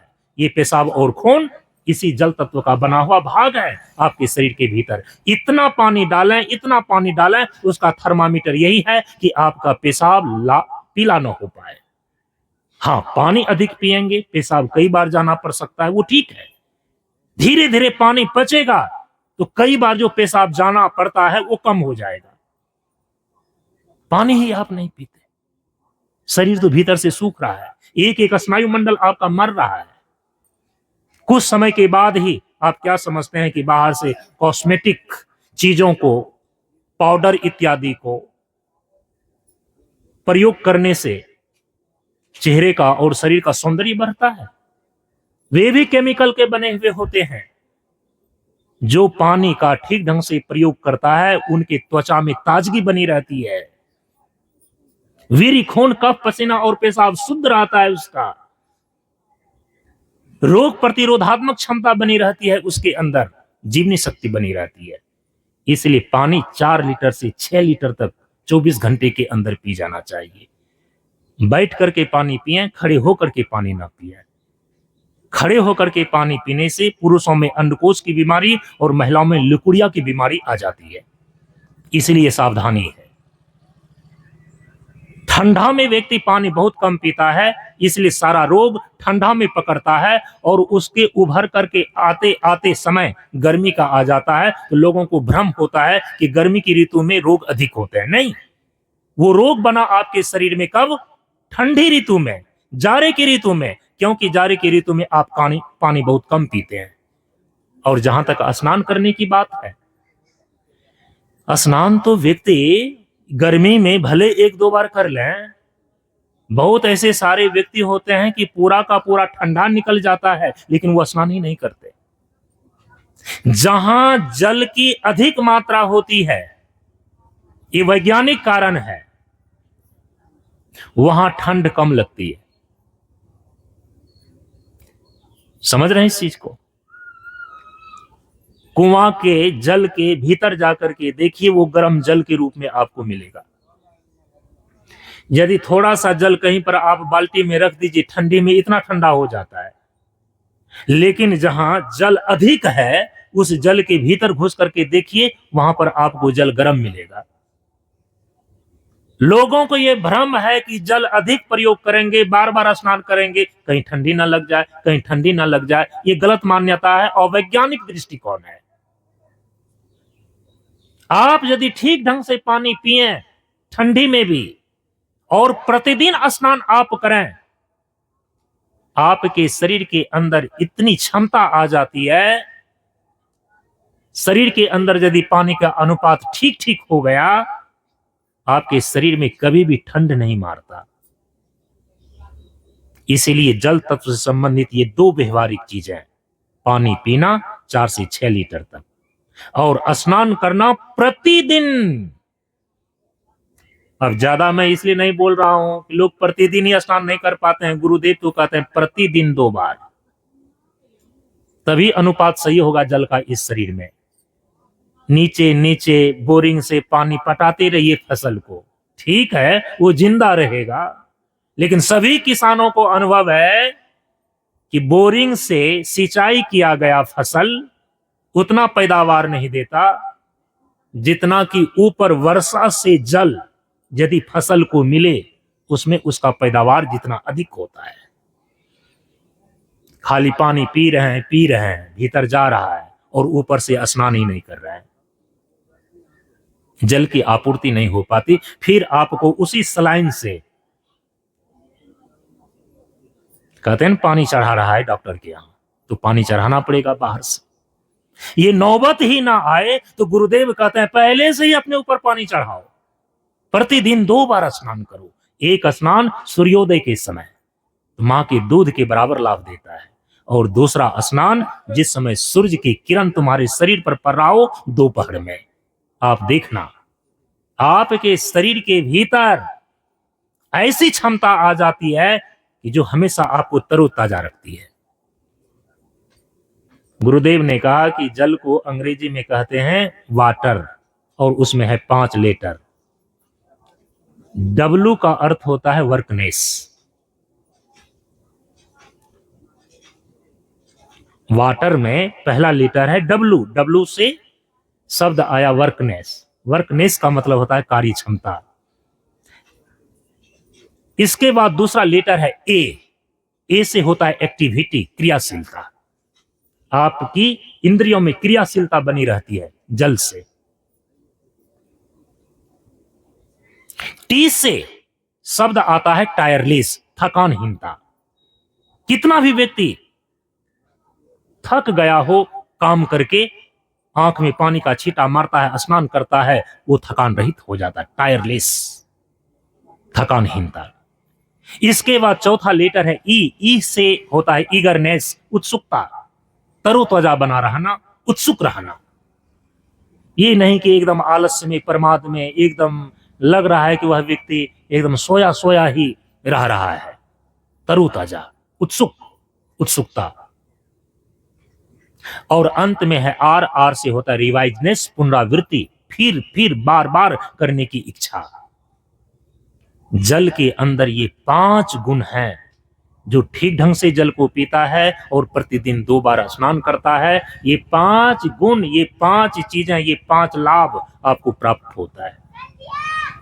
तो जल तत्व हो गया। आइए अग्नि तत्व। अग्नि तत्व से संबंधित आपके व्यवहार में मुख्य 2 चीजें हैं, उसको ध्यान में रखना। एक है धूप स्नान और दूसरा है सूर्यपान। सूर्यपान केवल ग्रामीण लोगों को ही आज सुलभ है, कर सकता है। शहर के लोग जो नगर में निवास कर रहे हैं, उनके मकान पर मकान इतने चढ़े बने हुए होते हैं, वो तो उगता हुआ सूर्य ही नहीं देख सकता है। गुरुदेव ने कहा कि जिस समय सूर्य उगा हुआ, उदित सूर्योदय के समय लाल रहता है, उसकी लाल किरणों का खुले नेत्र से पान किया जाता है, आपके आंख की रोशनी ठीक रहेगी। डूबते हुए सूर्य जब लाल हो, उगते हुए सूर्य जब लाल हो, और जब तक उसकी लालिमा बनी रहती है, चाहे आप कहीं चल रहे हो, कहीं आप बैठे हो, सारे कामों को छोड़ करके 3 मिनट से लेकर के 5 मिनट का ही मात्र समय होता है जब सूर्य उदय और अस्त होते समय लाल रहता है। खुले नेत्र से उसको देखिए। प्रखर प्रकाश के साथ जब सूर्य होता है, खुले नेत्र से नहीं देखा जा सकता, वह नेत्र ज्योति के लिए हानिकारक है। सूर्य का पान किया जाता है इस नेत्र से, कब? सूर्योदय के समय और सूर्यास्त के समय, जब सूर्य बिल्कुल लाल हो। और जानते हैं, उसी लालिमा के कारण से आपके शरीर में लाल रक्त कण बनते हैं, जिसको अंग्रेजी में हीमोग्लोबिन कहते हैं। हीमोग्लोबिन यदि आपके शरीर में उनका लेवल कम हो रहा है, वो घट रहा है। आप सूर्य का पान करके देखिए, लाल गोल सूर्य की किरणों को नेत्र के द्वारा धारण करके देखिए, आपके शरीर में हीमोग्लोबिन की मात्रा बढ़ जाएगी। अलग से आपको सिरप पीने की आवश्यकता नहीं होगी। यह है प्राकृतिक सिरप, लाल गोल सूर्य को पीना। आप कथा सुनते हैं कि हनुमान जी ने सूर्य को निगल गया था। सूर्य को निगलने का मतलब है कि सूर्य की किरणों का पान करना। और सूर्य को निगला हनुमान जी ने तो किस समय निगला, निगल गए किस समय, लिखा हुआ है सुबह सुबह, लाल गोल सूर्य को ही निगला। अरे वहां जो बताया गया है ना, उसका साधनात्मक स्वरूप ये है कि सूर्य का पान करो। और सूर्य का पान नेत्र इंद्रिय के द्वारा तब तक किया जाता है, तभी तक किया जाता है जब तक सूर्य लाल है। तो हनुमान जी ने लाल गोल सूर्य को निगल गया माने उसका पान किया। देखिए, पुरुष के अंदर वीर्य धारण करने की क्षमता बढ़ जाती है। आप ब्रह्मचर्य का पालन करने वाले यदि हो, वो इस रहस्य को जान सकता है। जो सूर्य के लाल किरणों का पान करता है, उसके अंदर वीर्य की शक्ति ठहरती है, स्खलित जल्दी नहीं होती। सूर्य, सूरता, वीर, वीर्य, वीरता, ये गुरुदेव ने कहा। इसको बोलते हैं सूर्यपान। दूसरी चीजें हैं धूप स्नान, धूप सेकना। और धूप सेकना रविवार के दिन, इसलिए विश्व स्तर से रविवार के दिन छुट्टी रखी गई। लेकिन आज आदमी क्या समझते हैं, ओ आज तो छुट्टी है। अरे छुट्टी का मतलब है कि जो चीजें 6 दिनों के अंदर आपने नहीं कर सका, जो छूट गई, उसको पूरा कर लेना। 7 दिनों में केवल रविवार के दिन ही सूर्य की पूरी ऊर्जा ब्रह्मांड से इस धरती पर उतरती है। अन्य दिन तो पृथ्वी और सूर्य के बीच कोई ना कोई ग्रह और उपग्रह आ जाने के कारण से उनकी आंशिक ऊर्जा इस धरती और भूधराधाम पर उतर पाती है। केवल रविवार के दिन ही सूर्य की पूरी ऊर्जा ब्रह्मांड से इस धरती पर उतरती है। इसलिए उस सूर्य की ऊर्जा के प्रभाव से बने हुए धरती पर जो दिन होते हैं, हम उसको रविवार बोलते हैं। रवि माने सूर्य, वार माने प्रहार। सूर्य की किरणों का सीधा प्रहार इस धरती पर जिस दिन होता है, उसको रविवार बोलते हैं। पूरी सौर ऊर्जा उतरती है। इसीलिए जानकार लोगों ने इस दिन छुट्टी रखा कि 6 दिनों तक काम करने के कारण जो शरीर की ऊर्जाएं खत्म हो गई हैं, उनकी आपूर्ति के लिए रविवार के दिन पूरे शरीर को रिचार्ज करना। मोबाइल चलाते चलाते डिस्चार्ज हो जाता है ना, 6 दिनों तक आप इस शरीर रूपी मशीन को चला रहे हैं और काम कर रहे हैं, ये भी डिस्चार्ज होता है। और इसको चार्ज करने का, रिचार्ज करने का दिन है रविवार। धूप सेकिए उस दिन। तो आप कहेंगे कि ठंडा में धूप सेकना तो अच्छा लगता है, और अभी गर्मी में धूप में बैठना, तो लोग कहेंगे कि ये पागल है। धूप सेकना प्रत्येक रविवार के दिन एक साधना है, और उसका समय दोपहर के 12 से 2 के बीच है।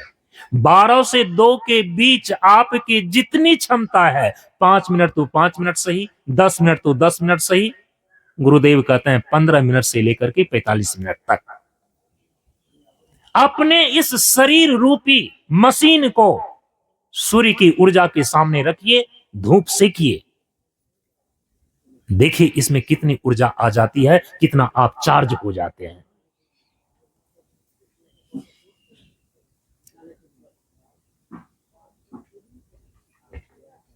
ये बातें समझ में आती है कि अनाज में सुंडा लग जाए, कीड़ा लग जाए, उसको धूप में रख दो, सब कीड़े मर जाएंगे। और शरीर में जो कीड़ा लगा हुआ है, ये कीड़ा कैसे मरेगा? धूप सेकने से। वैज्ञानिक लोग कहते हैं कि विटामिन डी की प्राप्ति होती है, हड्डी मजबूत होता है। जो बच्चा का हड्डी मजबूत नहीं हो रहा है, गुरुदेव के पास विद्यापति नगर में एक आदमी आया, एकदम, मैं उस समय प्रशिक्षण में गुरुदेव के सानिध्य में था, एकदम लचर पचर। कहा कि देखिए 8 साल का हो गया, अभी बैठ भी नहीं पाता है। गुरुदेव ने कहा कि 2 चीज करो, और 42 दिन के अंदर वो बच्चा आया और हमने देखा वो अपने पांव पर खड़ा था। डॉक्टर दवाई करते करते थक गया था। गुरुदेव ने बताया क्या? कहा कि देखो, इसको कुछ नहीं करना है, बगल में गंगा जी है, गंगा जी का मिट्टी लाओ और उस मिट्टी का लेप इसके पूरे शरीर में लगाओ, मोटा लेप, और इसको सूखने दो, हवा लगने दो, और जब बिल्कुल मिट्टी सूख जाए धीरे धीरे उसको झाड़ दो। इसके बाद पानी से उसको नहला दो। पानी से नहला देने के बाद जितनी देर तक ये बच्चा धूप में बैठ सकता है इसको बैठा दो। 5 मिनट, 10 मिनट, 15 मिनट। ठंडा का समय था, बच्चा को तो धूप में बैठना अच्छा ही लगता है, सबको अच्छा लगता है, घंटों बैठता। मात्र 1.25 महीने का यह चमत्कार उस बच्चे के अंदर देखा गया कि जो जन्म लेने के 8 साल बाद भी रेंग कर धरती पर चल रहा था, वह बाबा के सामने अपने दोनों पैरों पर चलता हुआ आया। और कहां कहां डॉक्टर दिल्ली इत्यादि से दिखा करके वो थक गया था। समझ रहे हैं इस चीज को? आपकी हड्डी को मजबूत करता है धूप सेकना। आपके शरीर में जितने भी रोग के कीटाणु कीड़े नाच रहे हैं ना, इस सभी को वह नष्ट कर देता है, जैसे अनाज के सुंडा को मार देता है धूप। आप निरोगी रहेंगे। अग्नि तत्व से संबंधित अपने व्यवहार में इन 2 चीजों को कीजिए। अब आइए वायु तत्व। वायु तत्व से संबंधित आपके जीवन में 2 मुख्य व्यवहार हैं जिसको धारण करने की आवश्यकता है। गुरुदेव कहते हैं कि सूर्योदय के पूर्व जगना और टहलना। वायु तत्व का लाभ आपको मिल जाएगा। सुबह की खुली शुद्ध हवा 100 रोगों की है एक दवा। सूर्योदय के पूर्व जो जग जाता है उनको जो ऑक्सीजन का सघनतम रूप ओजोन होता है, और उसी ओजोन को योग के अंदर प्राणवायु कहा गया है, उस प्राणवायु का लाभ मिल जाता है। O2 oxygen, O3 ozone.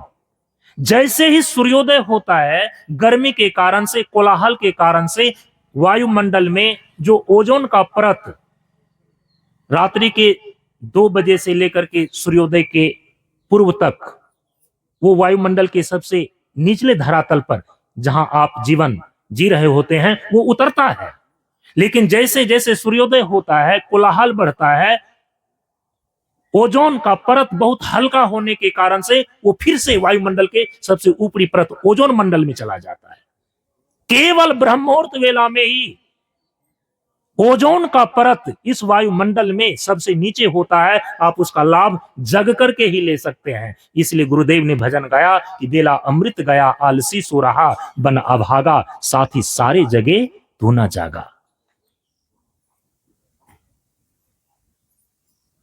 अमृत बेला है वो, और वो जो प्राणवायु है, प्राण का सघनतम रूप O3 ओजोन, एक बार यदि आप 24 घंटे में ग्रहण कर लेना, वो प्राण शक्ति 24 घंटे के लिए आपके जीवन में बनी रहती है।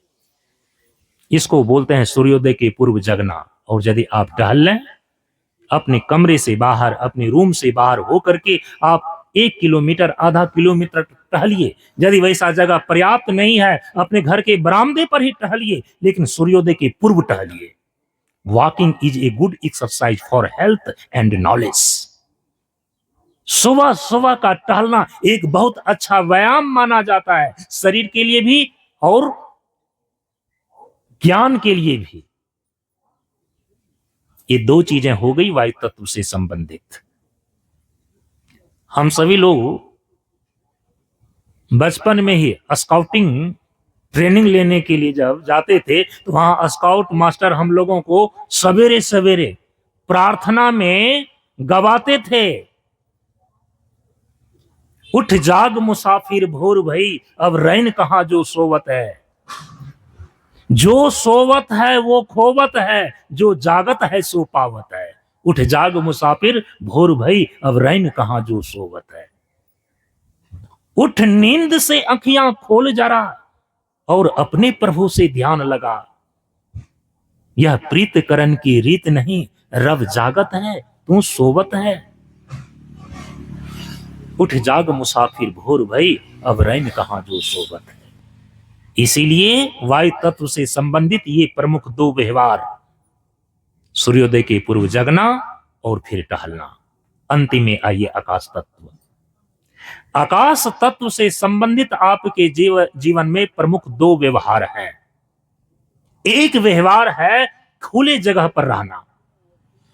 यदि आप कमरे के भीतर भी रह रहे हैं ना, आप ये प्रयास रखिए कि आकाश का कोई ना कोई भाग आपको अपने शयन कक्ष से, अपने बिछावन से दिखाई दे, चाहे खिड़की के माध्यम से हो, बालकनी के माध्यम से हो।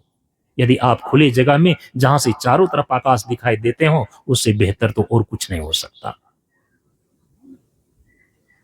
खुले स्थान में रहना, खुले जगह पर सोना, जहां से आकाश आपको दिखाई दे। एक ये चीजें हो गई। दूसरी चीजें, आकाश की तन्मात्रा शब्द है। सतोगुनी शब्द को ही सुनिए। सतोगुनी शब्दों का उच्चारण कीजिए और सतोगुनी शब्द को ही सुनिए, क्योंकि आपके कान से होकर के जो चीजें आपके अंदर जाती है, वही देर सवेर से इस मुख के द्वारा बाहर हो जाती है। अच्छा सुनेंगे तो अच्छा बोलेंगे, सच सुनेंगे तो सच बोलेंगे, निंदा शिकायत आप सुनेंगे तो धीरे धीरे वो कचरा आपके भीतर जाकर के वही कचरा, निंदा शिकायत ही आपके मुख से बोला जाएगा। और जानते हैं, आज जब नीचे की कोई चिकित्साएं प्राकृतिक चिकित्सा के अंदर काम नहीं करता है, तो अंत में जो है ना, साउंड थेरेपी दी जाती है। आप लोगों को मालूम होना चाहिए, मिट्टी से, जल से, धूप से, वायु से जो चीजें ठीक नहीं होती है, जो भावनात्मक स्तर की बीमारियां हैं, वो तो आकाश तत्व से संबंधित जो प्रक्रियाएं हैं उसी के द्वारा ठीक हो सकती हैं। तो आज लोगों ने वैज्ञानिक तरीके से साउंड थेरेपी निकाला है। सतोगुनी शब्दों का वेव्स आपके मस्तिष्क के भीतर इंजेक्ट कराया जाता है। ध्वनि चिकित्सा उसको बोलते हैं। परम पूज्य गुरुदेव ने कहा, अपने आप से सतोगुनी शब्दों का उच्चारण करो, प्रार्थना करो, कीर्तन करो, भगवान का नामोच्चार करो, और गलत शब्दों को मत बोलो, क्योंकि जो भी शब्द तुम निकालते हो वो तुम्हारे नाम से इस प्रकृति में अंकित हो जाता है। पूरे जीवन भर में वो लेखा जोखा देखा जाएगा कि आपने कितने गलत शब्द बोले हैं, कितने निंदाएं की हैं, कितने आप झूठ बोले हैं। इसीलिए आकाश तत्व से संबंधित व्यवहार की मुख्य ये दो चीजें हैं: खुले स्थान में रहना, सही शब्द को सुनना और बोलना। पांचों तत्वों का समुचित प्रयोग की साधना के सूत्रों से आया हुआ, पांचों तत्वों से संबंधित ये मुख्य मुख्य दो दो व्यवहार आपको बतला दिए गए। यदि इस प्रकार से आप अपने जीवन का व्यवहार करते हैं, गारंटी है कि आपके शरीर में जो रोग हैं वो कम हो जाएंगे, आपके दिमाग में जो भोग हैं वो कम हो जाएंगे, और आपके दिल में जो शोक हैं वो कम हो जाएंगे। और पांचों तत्वों का समुचित प्रयोग की विधिवत साधना कर लें तो पूर्ण रूपेण रोग भोग शोक की निवृत्ति संभव है। इस प्रकार से आज जीवन जीने के साधना सूत्रों के अंदर मैंने पंच तत्वों की साधना के सूत्र पर विचार किया। अपनी वाणी को आज मैं अब यहीं पर विराम देता हूं। परम पूज्य गुरुदेव के श्री चरणों में नमन करते हुए आप सबों को एक साथ नमो नारायण। ओम पूर्णमदः पूर्णमिदं पूर्णात् पूर्णमुदच्यते पूर्णस्य पूर्णमादाय पूर्णमेवावशिष्यते। ओम शांति शांति शांति शांति। हरि ओम। श्री गुरुभ्यो नमः। हरि ओम।